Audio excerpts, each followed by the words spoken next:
correctly with the correct amount. D20 Radio, where gamers roll. www.d20radio.com.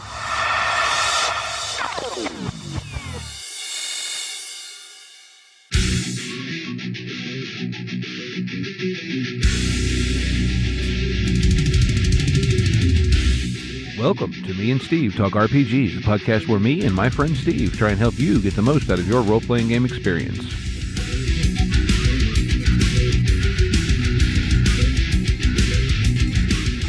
Welcome back to Me and Steve Talk RPGs. I'm here with my friend Steve.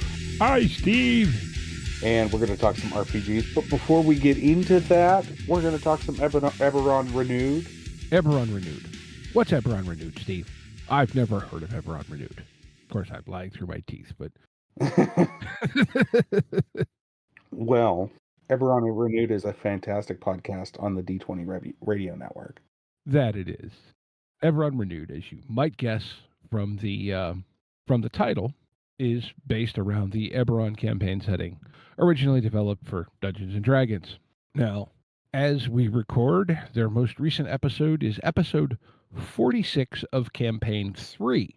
Campaign 2 went 200 and some episodes. Campaign 1 went somewhere in that vicinity. I know Campaign 1 was 5th edition Dungeons & Dragons. Campaign 2 was Genesis. I had heard that Campaign 3 was going to be an original system. I don't know if that's the case because I have gotten very behind on my podcast listening. As much as I love Eberron and Eric and Philip and Jeff and the whole rest of the cast there at Eberron Renewed are really, really cool people, I just haven't gotten back to them in a while. But I can tell you, I listened to all of Campaign 1 and a good part of Campaign 2, and it was excellent. Very entertaining, very well put together. And actually, that was how I found the D20 Radio Network many, many, many moons ago. Yeah. So check them out. Check out, I think the website is under construction for the network, but there'll be a link in our show notes to their Discord as well as our own. And you can check out, there's a bunch of other shows and stuff on the network you can check out if you like.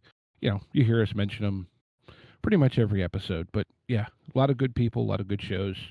Absolutely. But check out Eberron Renewed and the rest of the network. So Absolutely. Yeah. Great stuff happening over at Eberron Renewed.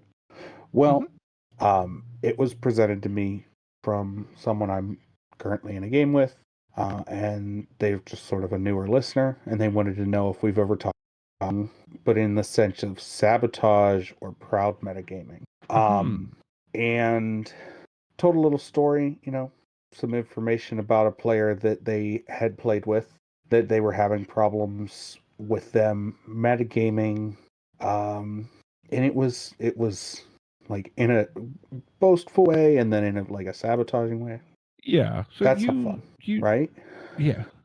Well, you sent me the text of a Discord message that was sent to you, and I have no idea who this person is, and the way you sent it doesn't tell me anything. So I don't know this person at all. I doubt I've ever met them anyway. But anyhow, to make it very, very short for our listeners, essentially you have the message you sent me describes one player telling another player that they are going to do thing X in the game, regardless of circumstance, if it is ever available to their character because of character advancement.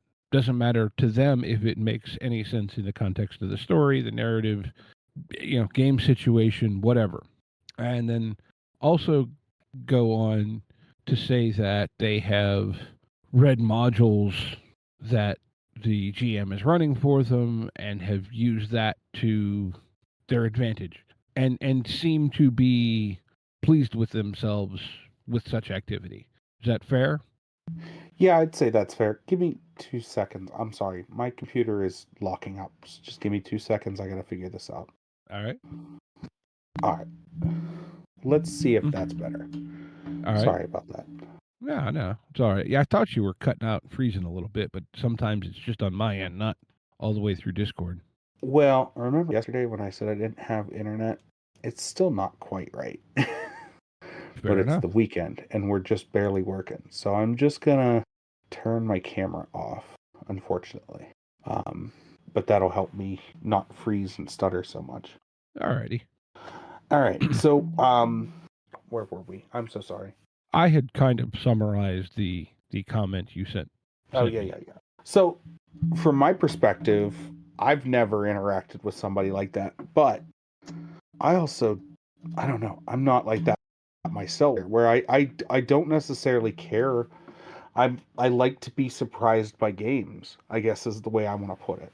See, I'm very much in the same camp. Now, I can't say, I'm sure over the course of all the time I've spent gaming, there have been things I've done because Steve the player knew things that the character might not. But I would like to think I've always tried to do it in a way that made narrative sense. Let's put it that way.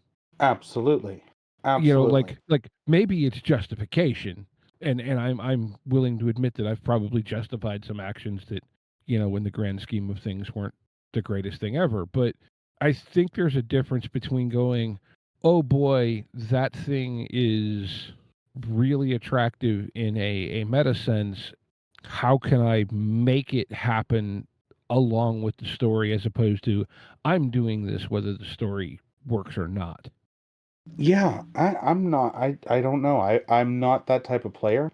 I really find myself wanting to do things. I don't know. Yeah. I'm not a metagaming like. I read as little as possible of the books that I want to play. Well, right. And see, 9 times out of 10, yeah. Go ahead. no, I was going to say, like, you know me, I am a chronic overthinker. Oh yes. And so it's hard for me sometimes to, I don't want to say let go and make the suboptimal choice, but like sometimes it has to be a conscious decision. And I know you've been at the table with me where I made decisions that as a player I knew were not going to work, Right. but I knew that that knowledge was not knowledge that the character possessed, so I did it anyway. Exactly. And so like I guess this is two sides to the meta coin, and to a certain point, a lot the behavior that I feel like is being described in the message that you got. I look, I'm just going to say it the way it comes to mind. This is the video game mentality that I kind of reference sometimes. Right. Yeah.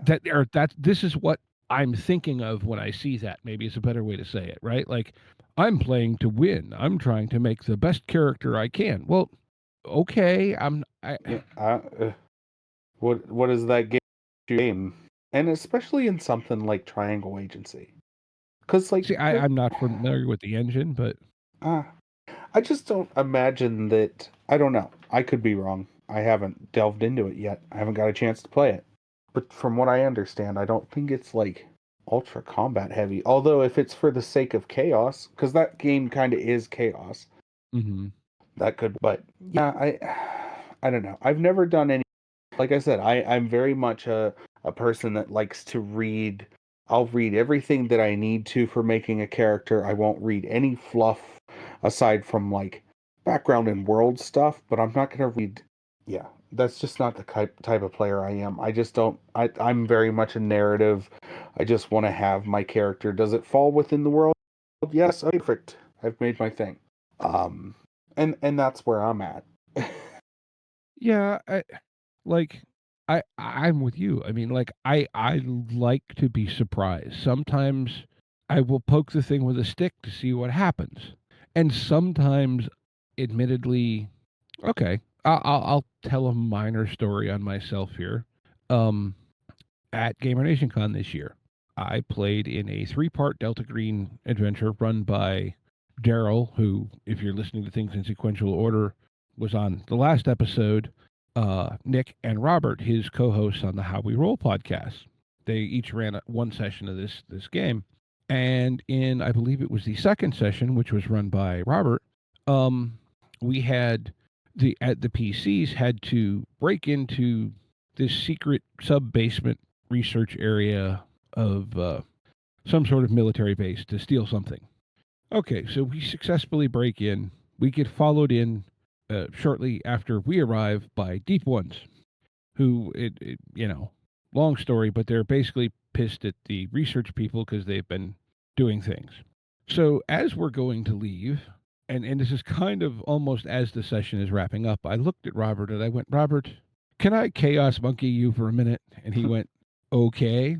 I said, and at this point, it had kind of become apparent that the Deep Ones weren't after us. They were after the research facility people. I said, I want to go open the elevator for them that went up to the rest of the base. He just looked at me and I said, that's all. Just open it for them. And then we're going to leave the way we came, which we came in through underwater, blah, blah, blah. And so, yes, that was a bit of a meta thing. Yeah. But at the same point, that's covering our tracks that we were there. Right. Yeah, it's meta, but it makes sense. And it was more meta amusing than anything else. But yeah, you're not. But I think the moral of this story is you're not going out of the way to be actively disruptive to the game. Right. That was just a kind of, okay, now you get to describe a scene of chaos if you want to, or just there's explosions and smoke and screaming, and you know what I mean? Yeah, absolutely. But like, also, the only thing gained was covering up the actions of the party, probably rather effectively, and covering our escape. But it wasn't like, I don't know. I kind of felt bad about it because I don't know that it was 100% in character, but you know what I mean? Like, and so, like, I say that to say, look, I'm not a perfect gamer. I don't know that a perfect gamer exists. I've played with people that are definitely better than me, but yeah, I've made my mistakes, and definitely, when I was younger, did petty things, and I'm sure I've done that. But yeah, I don't know. Now that I'm like older and used to gaming, I just can't. That's just not in my repertoire. You know what I mean? Yeah. So, and I mean, I guess I knowing the conversations I've had with a lot of the people that I know listen to this podcast, I'm going to say the vast majority of our listeners are going to go, oh no, that behavior's not okay. Right. And I would tend to echo that sentiment. Yeah. I guess, though, go ahead. Well, I guess, though, then the question is, how do you approach it with somebody and be like, hey, man, that's not cool. Right. That's the bigger question. Do you just go, hey, man, that's not cool? I mean, I wouldn't be afraid to. You got to do it with a particular tone, but yeah, I wouldn't want to. I don't know. Yeah, I think, and yeah. So I mean, I think it's a tough thing to bring up, but I think basically, like, look, I'm sorry, but these things have been brought to my attention, and yeah, and especially in the context of the information that I got from you, it sounds like this circumstance was brought to the attention by another player, that the GM was not party to this individual telling them anything. And that's what it seems like to me as well, is that another player came to them and was like, hey, they're doing this, and told me that they're doing this. And in which case, I don't know, you sort of go, hey, I'm not cool with this. So if anybody's, I don't know if you just pull the person aside or you make an announcement at the table. Is my question. Is like, I wouldn't even be afraid to be like, hey man, I'm not cool with this at the table, and be like, look, I don't know that I'm cool with, if you guys are metagaming, that's not something I'm into. Just so you're not accusing one person if this is the first time experience.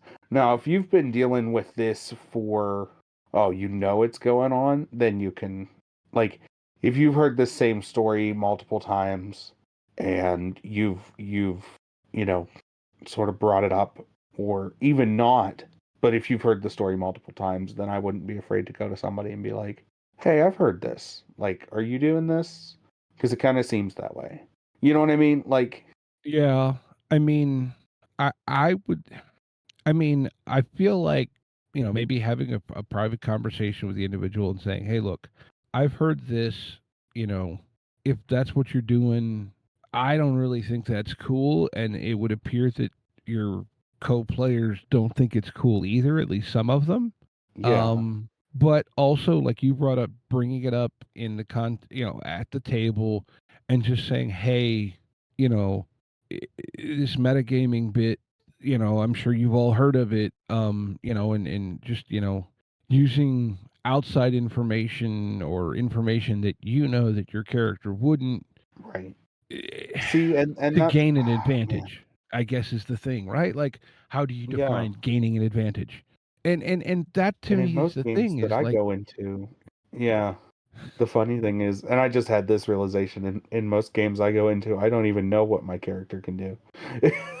well, but like, Like I think back to like Exalted, and I'm like, huh, I don't even know what all I can do. Like I don't even know the extent of the powers that I have, let alone like yeah, other yeah, people's like, powers or like, yeah, yeah, I don't know. Like, I mean, this is, and in this case, it sounds like this is, how do as far as my opinion, this is the worst kind of metagaming.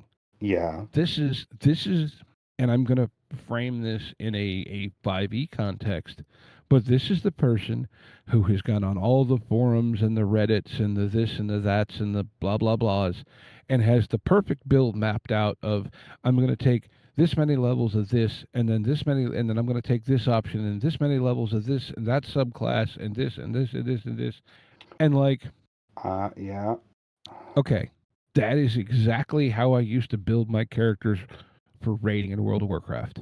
yeah, exactly. That's not what I'm looking for.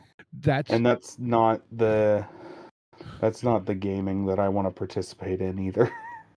right. And like, I don't know, based on what I know of I mean, God, to me that's just not why I play tabletop role playing games. No. No, And if I played listen, if I wanted to play like that, I'd play miniature war games. A game for.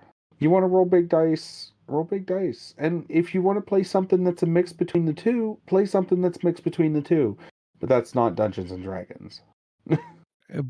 but I will say, I think the way Dungeons and Dragons is structured, I it know, but it's convenient to that play style. yeah, it is convenient to that particular play style. So maybe that's, just again goes back to the I'm over it.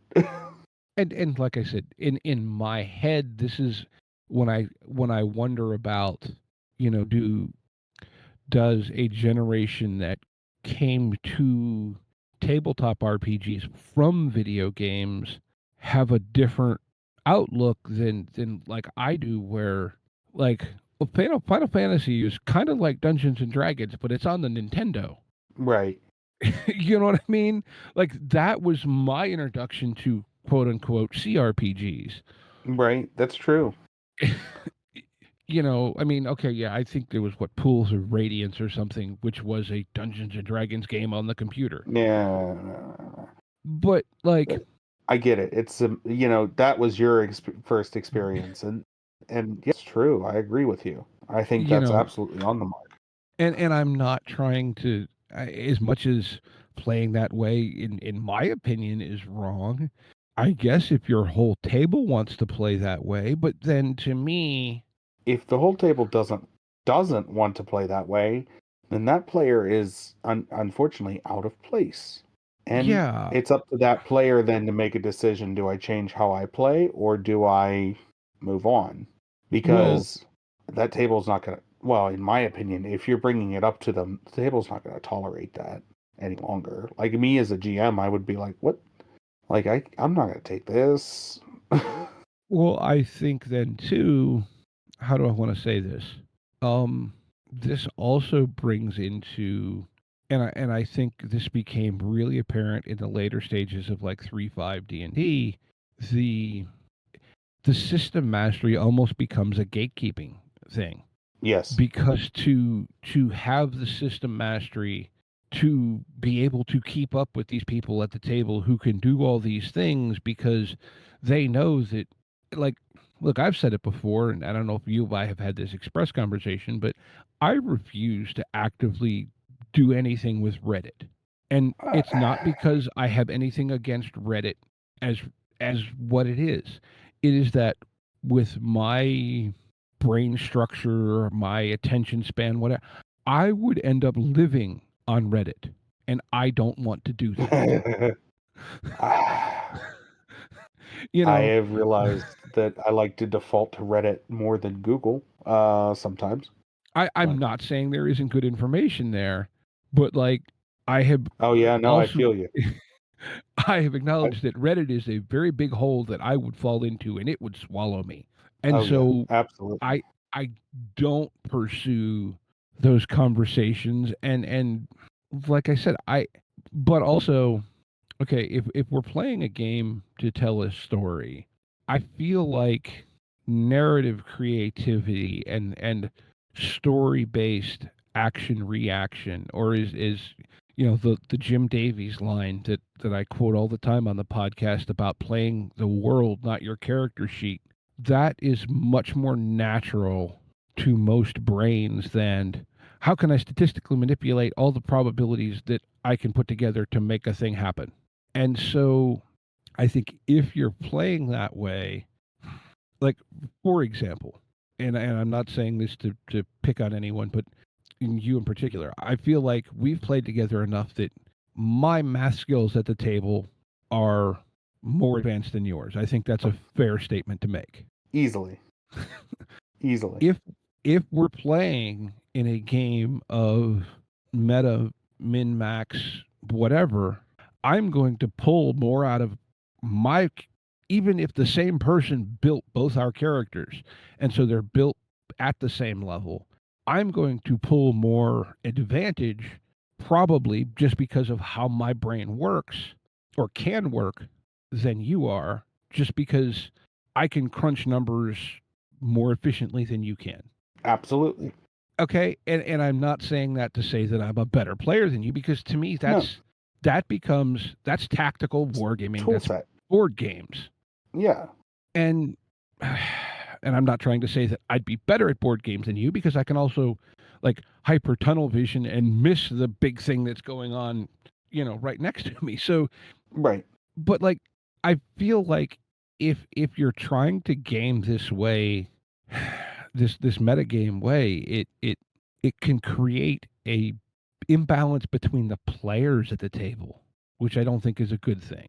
Does that make sense? Yeah. Yeah, I don't know, man. It's it can absolutely make a balance. Like just because our skill sets are different doesn't mean that upsets the table near as much as this would upset the table. No, It's like no. yeah. Because I fully think you're better at coming up with storylines as a GM than I am.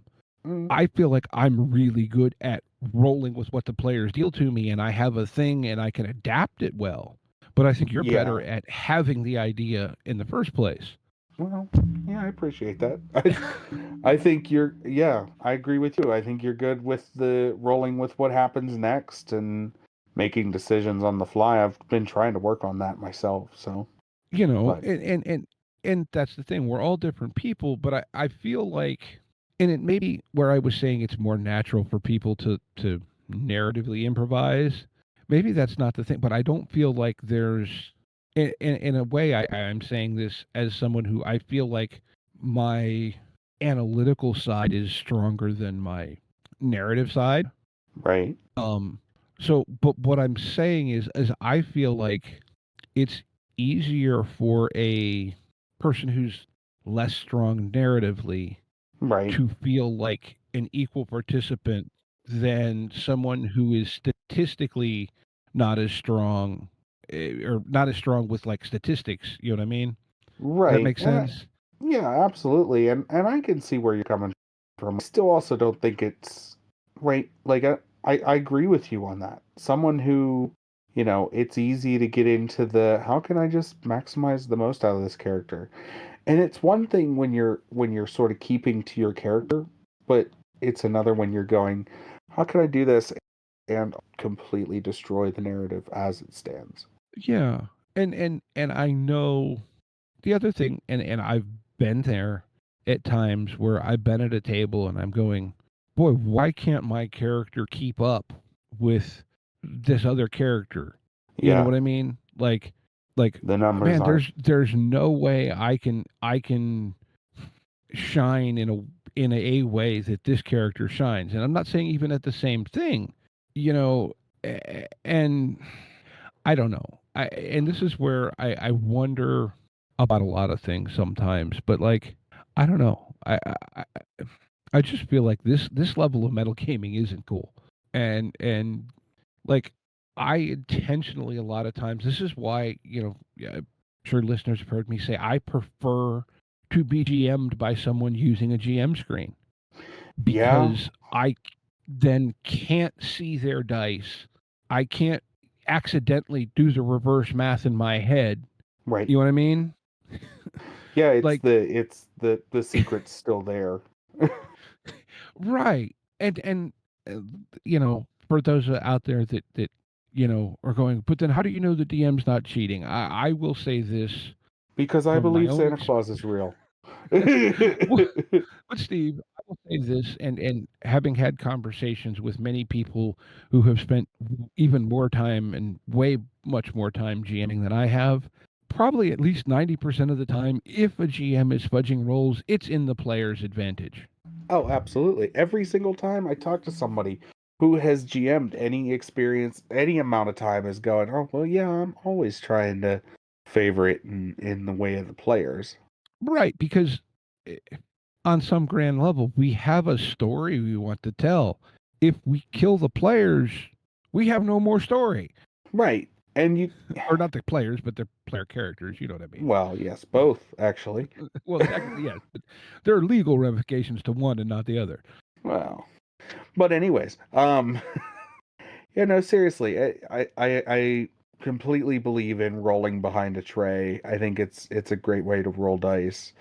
And oftentimes when I don't roll behind a tray, it's because the are out of my dice and the I'm roll sorry? doesn't actually. So, oftentimes when I don't roll out of a tray or behind my screen, I'm looking for like a yes or no answer out of my dice. Mm-hmm. And that's all. Like, is this happening or not? Yeah. Okay, cool. And we're moving Right. on. Right. Or look, most of us have been there where the GM looks up at you and goes, how many hit points do you have? And I guarantee you 90% of the time, the GM has rolled a number that they're 90% sure is more than you have. And they're going to tell you if you say, oh, I have 17 hit points, they're going to sigh, go 15. You know what I mean? Like, Right. Absolutely. even though they may have rolled 32. It That doesn't, being literally said, doesn't matter.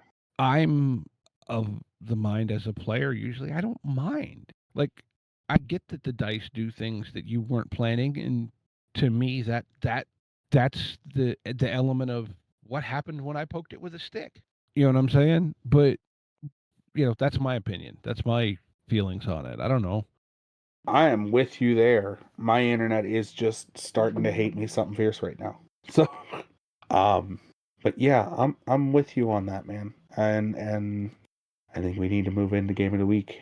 Woohoo! Game of the week. Game of the week. Game of the week. So, I'm very sorry about that. But I had a game here. Like I said, things are frozen on my end. So if you want to go for it. All right. So I found something this week that really looks interesting, and it's something I had not heard of. Actually been out for almost 3 years. Oh yeah. Let me do the linky link thing. Linky links. So this is a game called Backwater. It's a Southern Gothic horror tabletop role-playing game. Ooh.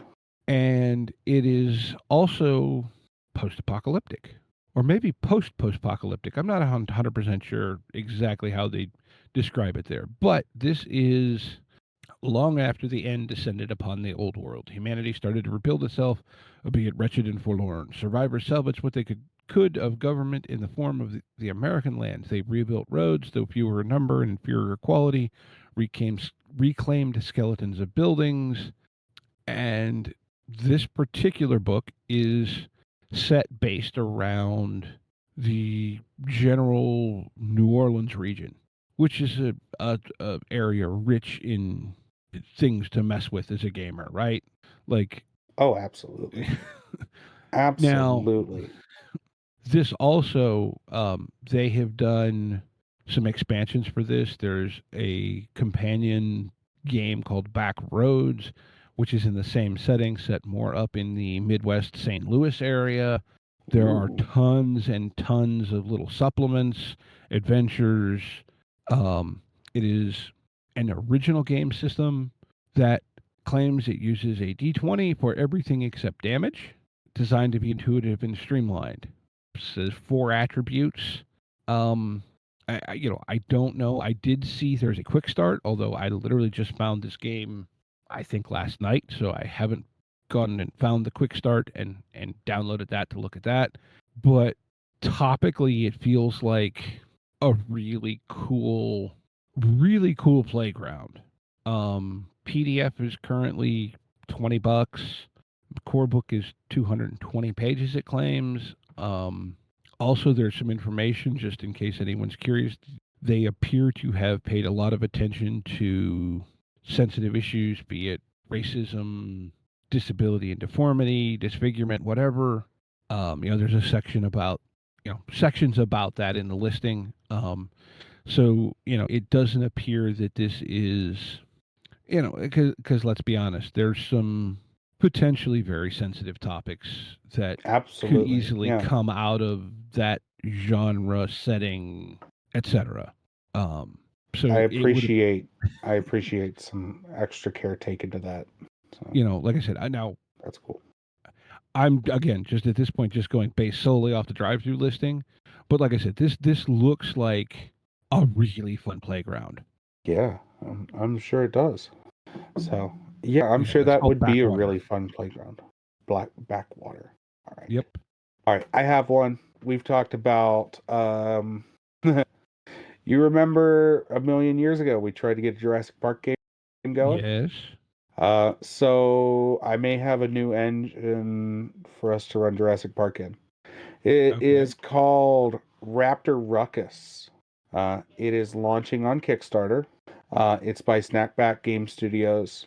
It is a Morkborg OSR type game. Mm-hmm. And their inspiration is Jurassic Park, Lake Placid, Anaconda, in The Lost World, Land of the Lost, Jaws. You got my attention. Ghost in the Darkness. Yeah. And the books look so good. And it's so here's what happened. Brian Collin posted on his Facebook, and me being the old man that I am, I clicked on the EN World link, and then I read the EN World article. So now I'm looking at a Kickstarter link. Egg? I think it was an Egg Embry article. You were correct. Yeah, actually, he often writes those articles for EN World. Yeah. But it was a whole interview with author, and this seems really cool. And this seems awesome, and would like to know more very, very soon. Very, very soon. But yeah, Raptor Ruckus. Oh gosh, damn it! I don't want to, but I do. I just hit that little notify me when launch. It'll tell me when it launches. I'll make a decision when that happens. Right. But oh god, because let's be honest, I really enjoy the Jurassic Park franchise. It's no secret to listeners. Lake Placid is a movie that I love. Jaws is an amazing movie. Congo, Ghost in the Darkness. These are oh man, it's just so many. And Morkborg is fun. And that's what I'm saying. How fast is Morkborg? How many people can you murder with dinosaurs? How fantastic is that? Right. Oh man. It's perfect, and I'm jealous that I didn't think of it sooner. Yeah, But no, I'm legit. That is awesome and brilliant, and I and love for that. you to go to Kickstarter for a game of the week is quite rare. So that says something Uh-huh. else. It's been a minute since I've been like Kickstarter. Oh wait, I see. On the one book I see in the display, I see a name that I recognize as someone that just signed on to work with Brian from Bassgrim. Oh yeah, yeah, yeah. That John Baltasinger or whatever his name is Absolutely. on the Kickstarter page on that containment breach something or other book. I can see the start of his name. Oh, nice. Well, that's interesting. Well, that would explain why he posted it up on Facebook, because I was like, oh, hey. But yeah, But I know John's working with him. that's cool. Good stuff. And as always, links to everything are in the show notes. Discord, Patreon, YouTube. You can watch us on YouTube now, along with any podcatchers. And as always, Well, not so much watch. You can listen. well, you could watch something. Yeah, well, it's just a static image of the logo, but you can hear our wonderful voices.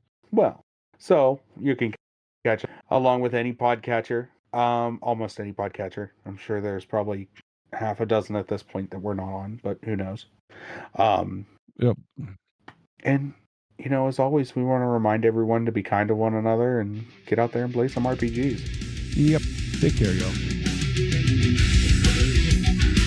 Intro and outro music by the band 12 Noon. You can email us at meandsteverpg@gmail.com. You can find us on Twitter and RPGs. Find us on Facebook at Me and Steve RPG Podcast. On Discord at Me and Steve RPGs. And as always, all of these links are in the show notes. Thank you, and be kind to one another.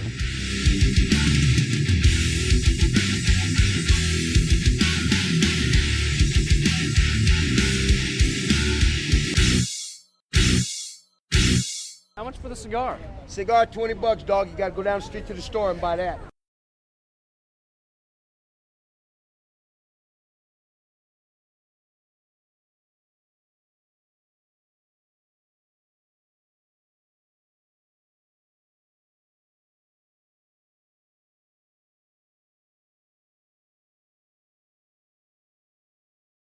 Well, that's where the internet is your friend because time zone fuckery.